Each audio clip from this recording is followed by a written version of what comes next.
En el nombre del Padre, del Hijo, del Espíritu Santo. Amén. Ven Espíritu Santo, llena los corazones de tus fieles, enciende en ellos el fuego de tu amor. Envía, Señor, tu Espíritu Creador y se renovará la faz de la tierra. Oh Dios, que has iluminado los corazones de tus hijos con la luz del Espíritu Santo, haznos dóciles a tus inspiraciones para gustar siempre del bien y gozar de tu consuelo. Por Jesucristo nuestro Señor. Amén. Lección número 12. El sacramento de la Eucaristía en su primera parte. Hoy vamos a dar inicio al sacramento de la Eucaristía.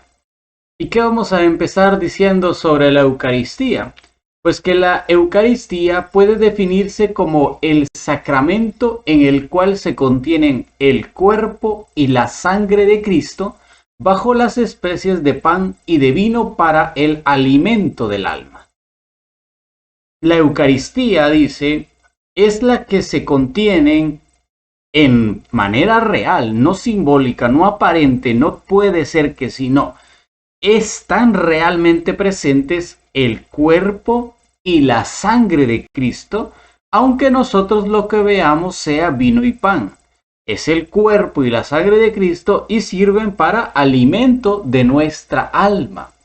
En esta definición, la Eucaristía se presenta en cuanto es sacramento permanente, pues su esencia la constituyen las especies de pan y vino en cuanto que contienen el cuerpo y la sangre de Cristo.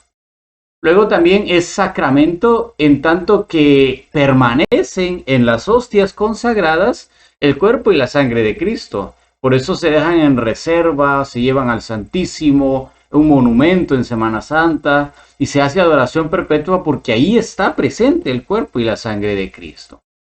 Por eso es que este sacramento está instituido a la manera de un banquete o convite para reponer espiritualmente el alma, puesto que Cristo dice: mi carne es verdadera comida y mi sangre es verdadera bebida, en San Juan capítulo 6, verso 56. Por eso, como es verdadera comida, es servido como en banquete. Porque así como el alimento sirve para darle fuerza al cuerpo, la Eucaristía sirve para darle fuerza al alma. Esa lucha espiritual que tenemos todos los días. Por eso tenemos que considerar la Eucaristía en dos aspectos. La Eucaristía como sacramento y la Eucaristía como sacrificio. Y vamos a tratar de ir explicando cada uno de estos dos aspectos. Primero, esta división se explica en virtud de la Eucaristía tiene una doble significación. Por una parte, la consagración del pan en el cuerpo de Cristo y del vino en su sangre renueva místicamente y sacramentalmente el sacrificio de Jesucristo en la cruz. O sea, lo que dijo el apóstol San Pablo: cada vez que comen conmemoran la muerte del Señor hasta que vuelva. Estamos conmemorando, es como ofrecerlo como sacramento, sí, como coman y todos de él, coman y beban todos de él, pero están conmemorando la muerte del Señor hasta que él vuelva. Por otra parte, la recepción de Jesucristo como sacramento, bajo las especies de pan y de vino en la Sagrada Comunión, significa y verifica el alimento espiritual del alma, y así en cuanto que en ella se da la gracia invisible bajo especies visibles, guarda razón de sacramento. O sea, cuando recibo a Cristo, cuando comulgo al cuerpo y la sangre de Cristo, cuando como a Cristo, la gracia del perdón de los pecados, de la resurrección de los muertos, de la vida eterna, que Cristo logró al morir en la cruz, al entregar su vida por nosotros, al reparar todas nuestras culpas, como dirá Pablo en la carta a los Efesios, al unir a los dos pueblos en uno solo delante de Dios, todo esto lo vuelvo a tener al momento de comulgar, al momento de recibir. Por eso es que la comunión es algo especial, no es meramente comer un pedazo de pan o una ruedita blanca, no, se trata de algo más íntimo. Estoy conmemorando la muerte de Cristo, el sacrificio de Cristo, y lo recibo como alimento de mi vida para que me dé la fuerza de seguir todos los días de mi vida. Aunque el sacramento y el sacrificio de la Eucaristía se realizan por medio de la misma consagración, Existe entre ellos una distinción conceptual.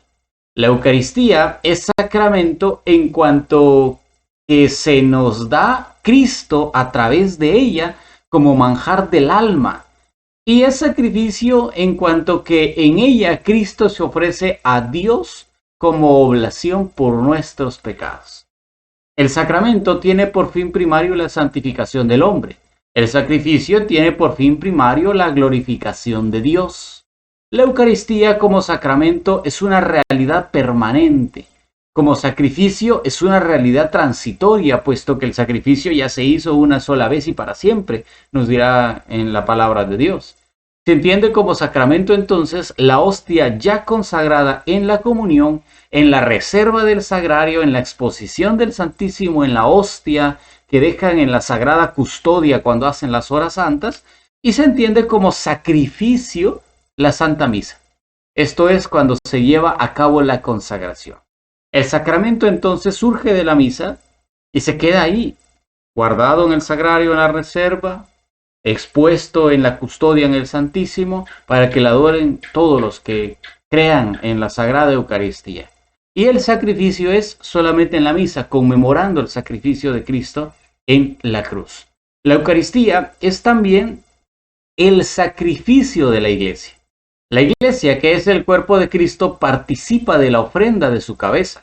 Con él, ella se ofrece totalmente, se une a su intercesión ante el Padre por todos los hombres. En la Eucaristía, entonces, no solo es conmemorar el sacrificio de Cristo y retraer otra vez, o como dirán algunos, volver a matar a Cristo, porque eso no es cierto. Estamos conmemorando un memorial, o sea, traer a la mente ese que hizo Jesús y darnos la vida eterna. Pero no solo se trata de que es Cristo el que se ha sacrificado por nosotros, sino que también en la Eucaristía nosotros, como miembros del cuerpo místico de Cristo, que es la Iglesia, también nos ofrecemos al Padre para que nuestro sacrificio también sea agradable a los ojos de Dios Todopoderoso y también pueda perdonar todos nuestros pecados y sienta agradable el sacrificio de Cristo por el sacrificio que también nosotros estamos haciendo para santificarnos cada vez más. Ahora, debe distinguirse el sacramento en el hacerse, infieri, que consiste en la consagración, y el sacramento ya hecho, que se llamaría in facto esse, que consiste en el sacramento permanente después de la consagración. Pero del sacramento infiere e in facto esse debe ser distinguido el uso del sacramento, o sea, el sacramento en uso, que consiste en la recepción, o bien dicho, en la comida. La recepción es la condición para que el sacramento pueda producir en el alma su efecto, por lo cual es propio de este sacramento que ya antes del uso esté completado y que no produzca su efecto como en los demás sacramentos cuando se confecciona, sino cuando se recibe ya confeccionado. ¿Qué significa esto? La gracia del sacramento de la Eucaristía no se recibe cuando se consagra, cuando se deja en el altar, cuando se reserva, no. La gracia del sacramento de la Eucaristía se recibe cuando se comulga, cuando se come, cuando se mastica el cuerpo de Cristo, cuando se recibe por la boca y se traga hacia el estómago. Es en ese momento que la gracia de la Eucaristía cae sobre nosotros. Muchos pensarán que es solo ver, por eso no se trata solo de ir a misa. Se trata de comer el cuerpo y la sangre de Cristo. El solo hecho de ir a misa, claro que nos da gracias, por supuesto que nos ayuda, pero mucho mejor sería recibir el cuerpo de Cristo para que sea Cristo que vive en mí, para que sea Cristo que habita en nuestro cuerpo y en nuestra sangre. Por eso, hablemos primero de la gracia conferida por el sacramento de la Eucaristía. El cuerpo de Cristo bajo las especies de pan y la sangre de Cristo bajo las especies de vino son cierta y materialmente dos señales, o sea, dos signos físicamente distintos, de las cuales uno significa la refacción a una manera de alimento y la otra a una manera de bebida. Pero cada una de ellas, sin embargo, constituye un verdadero sacramento, y cada una significan la misma cosa. la plena perfección espiritual concedida a manera de banquete. Siempre, en todo banquete, en toda comida, habrá comida física y agua. O sea, habrán las dos cosas. Tanto es el alimento, podríamos decir, como materia sólida, como el alimento como materia líquida. Siempre existirá en eso. No se separan. Y aunque sean dos realidades distintas, uno es comida y la otra es bebida, las dos son el mismo sacramento y las dos nos dan la santificación del sacramento. Por consiguiente, quien recibe la Eucaristía bajo la sola especie de pan, recibe la misma gracia, o sea, la plena refección de su alma, que aquel que comulga bajo las dos especies. Porque bajo cada una de las especies está Cristo con su cuerpo y con su sangre. Por lo tanto, en el alimento se contiene también la bebida y viceversa, en la bebida se contiene también el alimento espiritual. Hay muchos que cuestionan que solo el pan, y por qué no dan vino y pan. Es que en los dos está, te pueden dar solo pan o solo vino, no hay ningún problema. Cristo está ahí completo, aunque sea solo un pedazo, solo una gota, Cristo está ahí completo. En el sacramento de la Eucaristía, aunque solo te den una de las dos especies, Cristo está ya completo ahí y por eso se recibe totalmente la gracia del sacramento, aunque solo se reciba una de las dos especies. Ahora, ¿cuándo se confiere la gracia al que comulga? Porque dijimos hace ratos que el que coma recibe la gracia, no el que se haya consagrado al sacramento. Claro, Cristo está ahí presente, pero no ha llegado a nosotros porque no lo hemos comido. Entonces, ¿cuándo se confiere la gracia al que comulga? La Eucaristía confiere la gracia durante la misma manducación, o sea, cuando las especies sacramentales son trasladadas desde la boca hacia el estómago. Porque para que la Eucaristía produzca su efecto por voluntad de Cristo, se requiere como condición tomar el sacramento. Y ciertamente en aquella ocasión que consiste en la manducación, como dirá el Señor en San Juan capítulo 6 del verso 58 y 59. Quien me come a mí, también él vivirá por mí. El que come este pan vivirá para siempre. O sea, no se trata de recibirlo, porque también aquí hay que tener mucho cuidado. Solo lo recibo en la boca, no. Ya lo recibí hoy en día que está tan común esto, aunque no es correcto, y es hasta doloroso y hasta pecaminoso, podría decirse, recibir la Eucaristía en la mano, que ni nos lavamos ni nos limpiamos, sería un pecado grave contra Jesús no tener la dignidad como tal, pero bueno, son las normas hoy en día. Algunos piensan, ya tengo a Cristo aquí. No se trata de que Cristo ya está conmigo, no. Tengo que, dice acá, masticarlo, tragarlo, que pase de mi boca hacia el estómago. Inclusive si solo lo tengo en la boca, Cristo todavía no me ha dado la gracia porque eso no ha entrado completamente a mi cuerpo. Entonces tengo que tener mucho cuidado con eso. Luego se les promete y se les da la gracia a los que le comen. Pero no se dice que come aquel que meramente introduce el alimento en la boca, sino solamente aquel que desde la boca por la garganta hace descender el alimento hasta el estómago. Luego, la gracia no se confiere cuando las especies están dentro de la boca, sino cuando son recibidas por el estómago. Hay gente que dice, voy a dejarlo ahí que se deshaga solito. Pero no has recibido la gracia todavía porque la gracia se recibe cuando esa hostia consagrada bajas a tu estómago. Cuando lo tragas, cuando lo succionas, cuando después de comerlo lo llevas hacia el estómago, como se hace con cualquier alimento. No significa, quieres comer un pedazo de pan normal, simple, de los que venden en la tienda. Muérdelo y ahí déjalo en tu boca, ya comiste. No, eso no es cierto, si ni siquiera se lo ha tragado. Es lo mismo con la Eucaristía. No podrás recibir el sacramento de Cristo, no podrás recibir la gracia de Cristo hasta que no lo tragues y lo lleves hacia tu estómago. Por tanto, quien realmente recibe las especies, pero también las escupe, o sea, las expulsa sin masticarlas, quien retiene las especies en la boca tanto tiempo hasta que se disuelvan, el enfermo que muere antes de que la hostia descienda al estómago, no reciben el efecto y la gracia del sacramento porque ni verdaderamente ni completamente comen a Cristo. Solo lo tienen ahí, pero realmente no lo comen. Pero quien deglute las especies sacramentales, aunque después las vomite, ojo, quien se las traga, de verdad se las tragó, aunque después las vomitó, él recibe la gracia del sacramento porque válidamente comió a Cristo, que después su cuerpo reaccionó así porque estaba enfermo y vomitó. Bueno, esa es una reacción del cuerpo, pero en realidad él tragó a Cristo y ya la gracia de Cristo vive con él. Porque la naturaleza de esta acción no, en asunto sacramental, no se determina por los hechos fisiológicos y químicos, sino por el juicio común de los hombres.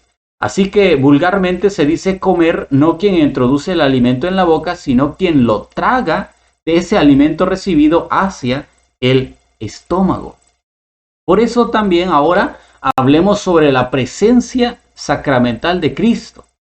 Y vamos a decir que como Cristo echa la separación, permanece bajo todas y cada una de las partes de las especies eucarísticas, todas las partículas, aun las más pequeñas, con tal que se perciban con los sentidos, deben ser tratadas como consagradas. Y aquí es donde cae el pequeño pecado o grande pecado, dependerá cómo será la conciencia de cada uno, del recibir a Cristo en la mano. Porque cuando ustedes reciben la hostia blanca en la mano, no se lavan, no se dan cuenta, algunos hasta se sacuden, otros hasta llegan como si nada. Y comulgan, claro, reciben a Cristo, se lo comen, pero en sus manos quedaron pedacitos, quedaron partículas blancas. Si ustedes ven bien sus manos, después de comulgar y revisan sus manos, ahí en sus manos hay pedacitos blancos y ese es Cristo también.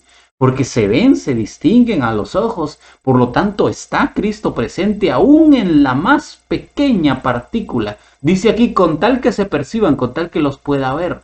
Hay partículas que no se pueden ver, son demasiado pequeñas. Y Cristo está ahí también, pero nosotros no podemos tener la culpa porque no se ven ante los ojos.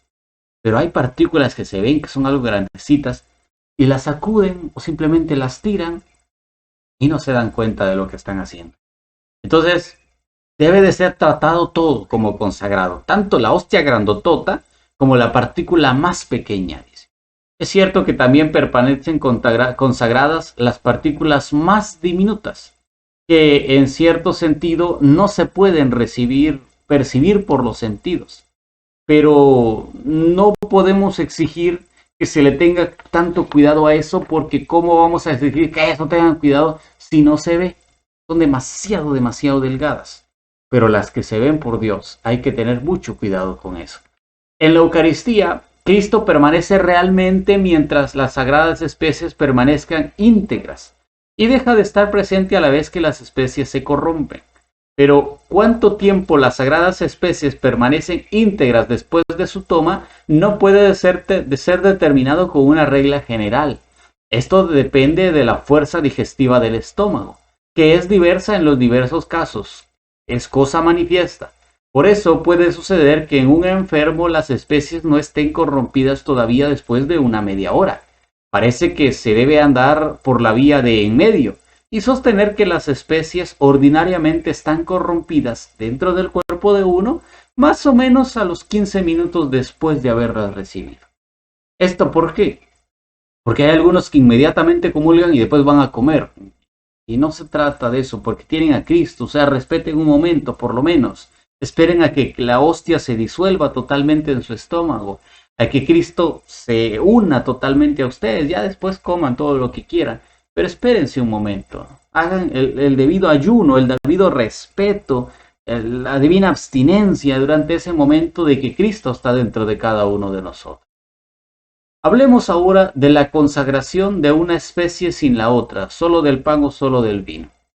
Por motivo de esto, de que algunos dirán, no, pero es que Cristo solo está en el vino, no, que Cristo solo está en el pan, no, que Cristo está un pedazo en cada una de las cosas. Vamos a decir esto. Por voluntad e institución de Cristo, no puede ser consagrado el sacramento de la Eucaristía, sino durante el sacrificio eucarístico.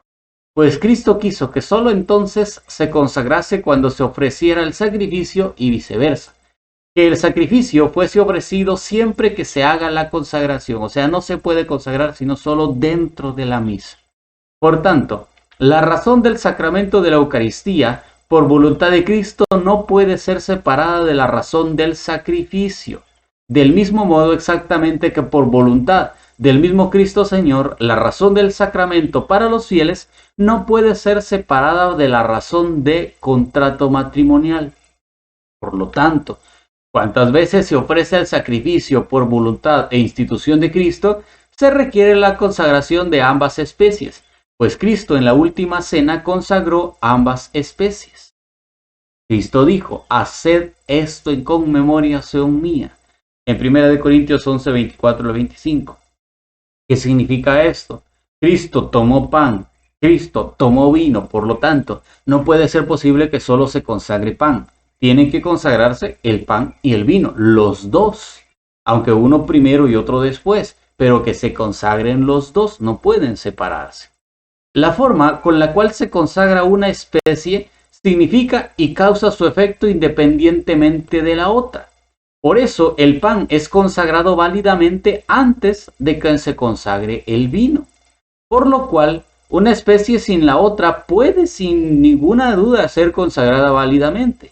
Y si se consagra solamente una especie, ciertamente se ofrece el sacrificio, pero solo incoado, o sea, imperfecto, que debe ser completado y perfeccionado por la consagración de la segunda especie. Por tanto, es válida la consagración de una especie sin la otra, si el sacerdote por error consagra solamente una especie, con tal que tenga la debida intención de consagrar.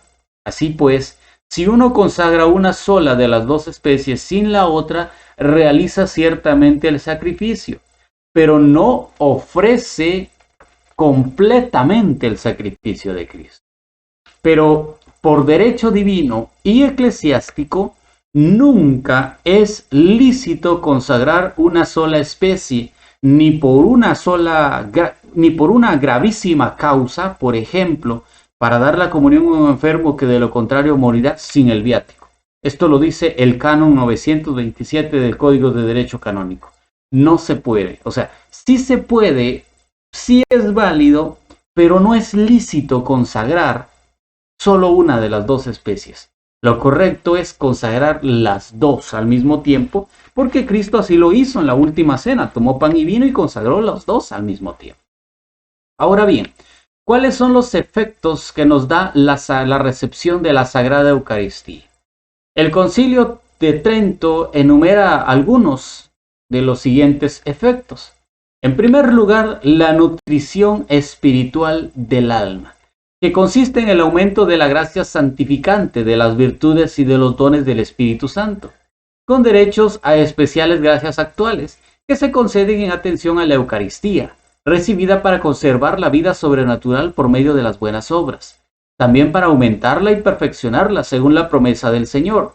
Quien me come a mí, también él mismo vivirá por mí, en San Juan capítulo 6, verso 58. El primer efecto entonces de la Eucaristía es que me da más vida al alma, me nutre, me da más fuerza, porque no solo como un pedazo de pan, sino que como el mismo Cristo que ahora vive en mí, me refuerce, me da fuerza, me da vitalidad en el alma.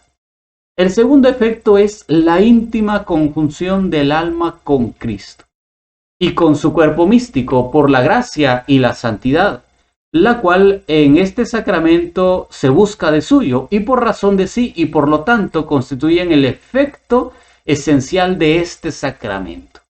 Esta unión no es tan solo moral como la que se da entre amigos y por amor, sino más íntima y más perfecta, y se suele llamar unión natural.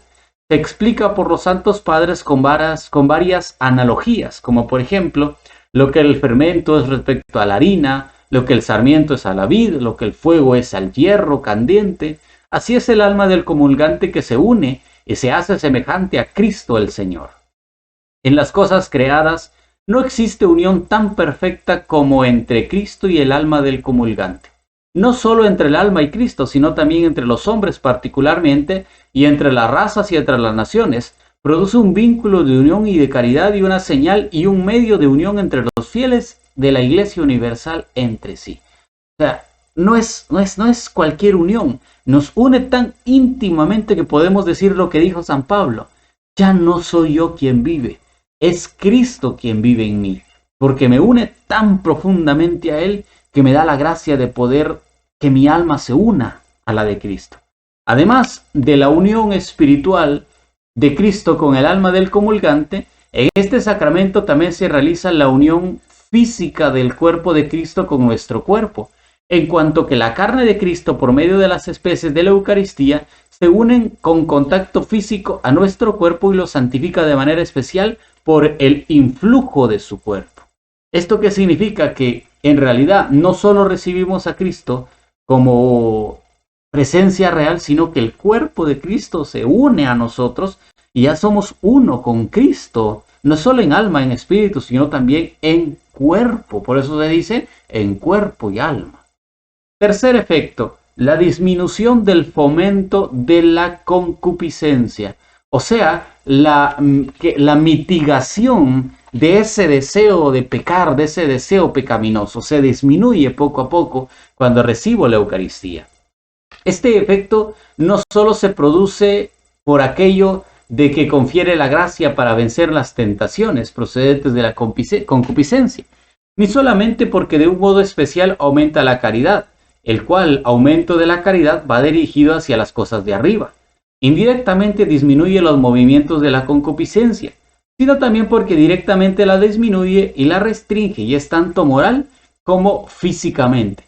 Pues la santificación de nuestro cuerpo proviene de la misma unión de la carne gloriosa de Cristo, considerada nuestra carne como suya y como unida a sí mismo con cierta afinidad, la ama, la protege y la hace conforme a sí mismo y por lo tanto disminuye y reprime los malos movimientos de la carne que provoca esta concupiscencia. Como yo ya soy uno con Cristo y Cristo es santo, pues trata la manera mi cuerpo, gracias a la Eucaristía, de tratar de ser lo más santo. Y la Eucaristía, recibirlo todos los días y constantemente, hace que entonces mi cuerpo se vaya acostumbrando de tal manera que la concupiscencia ya no puede dominarme, que puedo ser más grande que la concupiscencia y puedo reprimir todos mis deseos. Y es lo que vimos en la vida de tantos santos que han sabido dominar sus impulsos y le han ganado a la concupiscencia y al deseo de la carne gracias a recibir a Cristo en su cuerpo.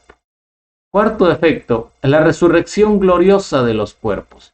Pues la unión especial que el cuerpo del comulgante tiene con la carne vivificante de Cristo se ofrece, suministra el título de la gloriosa resurrección futura. Quien come mi carne y bebe mi sangre tiene vida eterna y yo lo resucitaré en el último día, dirá Jesús en San Juan 6:55. La Eucaristía no solo produce este efecto indirectamente, porque proporciona el medio de la gracia santificante que se conserva hasta el fin de la vida, sino también directamente, porque inyecta la semilla de la futura resurrección gloriosa de los cuerpos. La Eucaristía me va preparando, me va dando la gracia de poder llegar a ser al reino de los cielos, de poder resucitar gloriosamente en un cuerpo glorioso porque recibo a Cristo que resucitó de entre los muertos. Quinto efecto, el perdón de los pecados veniales, con tal que al menos virtualmente sean retratados. El Concilio de Trento, al distinguir entre pecados mortales y veniales, enseña claramente que este sacramento nos preserva de los pecados mortales y nos libera de los veniales. Esto en la sesión número 13. Y es que la razón interna debe ser tomada de la naturaleza de este sacramento, que tiene razón de alimento espiritual. Pues así como el alimento natural restaura las fuerzas perdidas por la actividad vital, así la Eucaristía repara las fuerzas espirituales que se pierden por la lucha contra las tentaciones y por los pecados veniales. Y por el efecto principal de este sacramento, que consiste en la unión de caridad y de amistad con Dios, pero los pecados veniales impiden la perfección de la caridad y la amistad, por eso los borra el sacramento de la Eucaristía. Pero, ojo, las penas temporales no son remitidas a través de este sacramento inmediatamente, sino accidental inmediatamente. O sea, Puede borrárseme el pecado venial, claro, pero la pena temporal que se impuso gracias a ese pecado, ya no se borra tan fácil. Esa requiere que se haga mediante un sacrificio, o sea, no es solo recibirlo y ya. Tengo que hacer un sacrificio para que esa pena temporal sea borrada. Y sexto efecto, nos da una dulzura y un deleite espiritual del alma. O sea, que al momento de comulgarlo, yo recibo una gracia mayor, me siento feliz, me siento alegre, me siento gozoso de poder recibirlo. Así como la alegría y el deleite nacen de un convite corporal, así un convite espiritual llena el alma de la dulzura y del placer. Este deleite consiste en primer lugar en que la Sagrada Comunión confiere al hombre la gracia de tolerar las penas y los dolores de esta vida, no solo con ánimo ecuánime, sino también en tolerarlos con alegría espiritual. Después el alma donde este sacramento se derrama en amor a Cristo, de cuya íntima presencia goza, porque donde está el amor está el deleite, o sea, esa sensación de decir tengo que recibir a Cristo, voy a recibir a Cristo, hay que recibir a Cristo, quiero recibir a Cristo, con ese deseo, con esa sensación de que voy a recibir algo grato delante de los ojos de Dios. Hablemos entonces de la necesidad de la Eucaristía.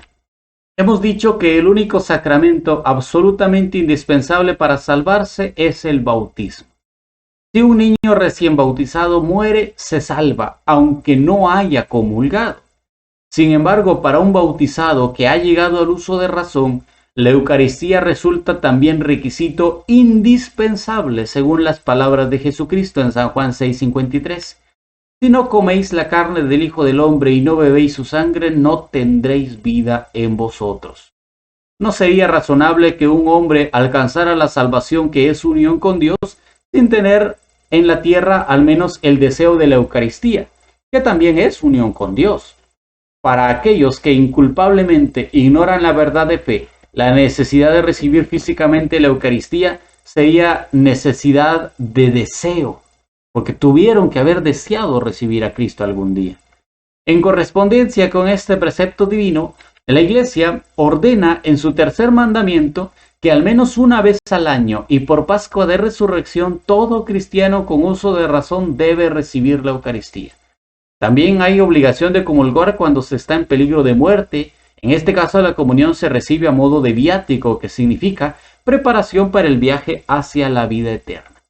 Esto, sin embargo, es lo mínimo, y el precepto ha de ser bien entendido.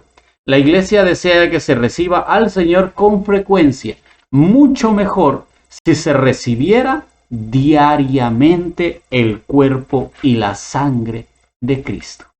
Con esto hemos llegado al final de la lección número 12, Sacramento de la Eucaristía, en su primera parte. Si Dios quiere, nos veremos en la lección número 13.